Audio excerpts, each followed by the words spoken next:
રાજકોટ જિલ્લાના ધોરાજીના કોંગ્રેસના પૂર્વ ધારાસભ્ય અને પાટીદાર સમાજના આગેવાન લલિત વસોયાએ સોશિયલ મીડિયામાં વિડીયો વાયરલ કરી અને પાટીદાર સમાજને અપીલ કરી। તેઓએ જયેશ રાદડિયા અને નરેશ પટેલ વચ્ચે ચાલી રહેલી આંતરિક વિવાદ બાદ મહત્વનું નિવેદન આપ્યું। આપ સૌને સોશિયલ મીડિયાના માધ્યમથી વિનંતી કરવા માટે આવ્યો છું। છેલ્લા 2 દિવસથી જે વિવાદ પાટીદાર સમાજનો ઊભો થયો છે એ વિવાદમાં આપણા સમાજના આગેવાનો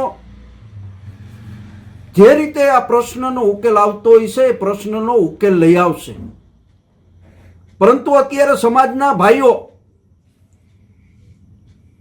સોશિયલ મીડિયાની અંદર, ટીવી મીડિયાની અંદર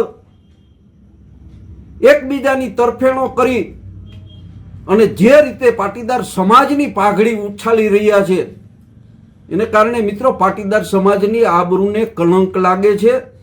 જે કાંઈ પ્રશ્ન હશે એ સમાજના આગેવાનો ભેગા મળીને પતાવશે।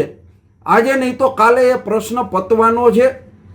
હું કોઈની ફેવર કે કોઈનો વિરોધ નથી કરતો, પણ દરેકને વિનંતી કરું છું, તમે જેના સમર્થક હોય, પરંતુ મહેરબાની કરીને સોશિયલ મીડિયાની અંદર, ટીવી મીડિયાની અંદર આપણા સમાજની આબરૂ ન ઉછાળો। છેલ્લે સમાજની આબરૂ જાય છે। એટલે વિનંતી કરું છું કે કોઈ પણ આગેવાન, કોઈ પણ પાટીદાર સમાજનો દીકરો કે દીકરી સોશિયલ મીડિયાના માધ્યમથી એકબીજાને હલકા પાડવાની કોશિશ ન કરો।